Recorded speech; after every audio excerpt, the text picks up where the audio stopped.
record-breaking, unbelievable announcement made after what medical examiner found on Congress killer's body.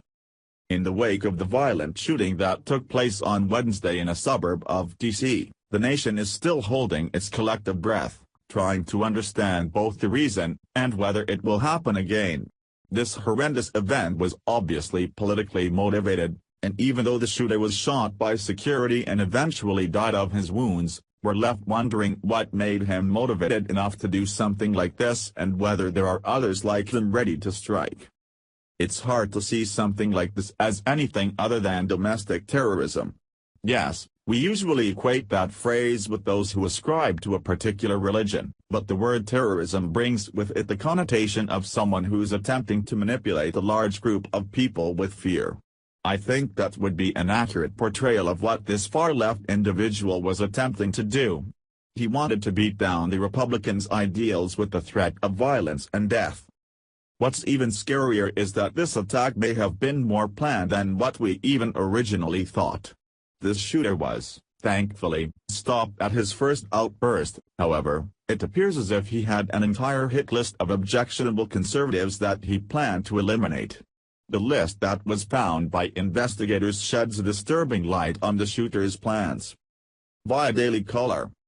James T. Hodgkinson, the shooter who opened fire on dozens of Republican congressmen and staffers at a baseball practice in Alexandria, Virginia, on Wednesday, had a list of Republican names in his pocket that was recovered by the FBI, the Daily Caller has learned. The news that the shooter had a list of names suggests the shooting was not a random outburst, but instead appears to be a premeditated political assassination. The list was written out on notepad paper and found in the shooter's pocket, according to multiple sources with intimate knowledge of the situation, who spoke on condition of anonymity, citing the sensitivity of the investigation. The list of names included Alabama Representative Mo Brooks, South Carolina Representative Jeff Duncan, and Arizona Representative Trent Franks, the D.C. has confirmed. Fox News reported after this story that Ohio Representative Jim Jordan, Tennessee Rep.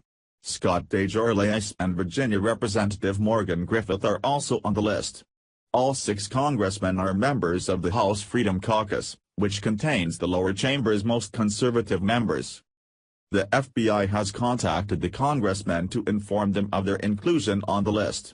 Rep. Franks confirmed to Fox News that law enforcement officials have told him he is on the list. For those still wondering, he didn't hate baseball or beautiful summer mornings in June, White House Counselor Kellyanne Conway said in reference to this article. He hated Republicans. The FBI's Washington field office, which is handling the investigation, provided no comment, citing the ongoing investigation. Both Duncan and Brooks attended Wednesday's baseball practice. Duncan said he spoke with Hodgkinson briefly before the shooting, when the would-be assassin asked him in the parking lot if the players on the field were Republicans or Democrats. Duncan said he answered that the players were Republicans, before leaving the field. Brooks was still present on the field when Hodgkinson began shooting with the rifle, wounding 4 people including House Majority Whip Steve Scalise. The gunman died after being shot by a member of Scalise's security detail. The FBI also recovered a cell phone, a computer and a camera in the shooter's van and is processing the items, according to a statement the agency issued on Thursday. A 66-year-old progressive who volunteered on Vermont Senator Bernie Sanders' campaign, Hodgkinson's social media profile was filled with violent-sounding rhetoric against the Republican Party. "It's time to destroy Trump and co," Hodgkinson wrote in one post. He also belonged to several anti-GOP groups on Facebook, including one called Terminate the Republican Party. The members of that group celebrated Hodgkinson's mass assassination. He spewed left-wing talking points on Facebook, consistently railing against Republicans and the wealthy. "We all know that the rich don't pay enough taxes," he wrote in one letter to the editor of his local paper. "I have never said life sucks, only the policies of the Republicans," he wrote in another. Hodgkinson's widow, Suzanne Hodgkinson, said Thursday afternoon that she had no idea he was going to carry out the murders. James told her that he was going to Washington, D.C., to work on taxes and change the tax brackets, she said.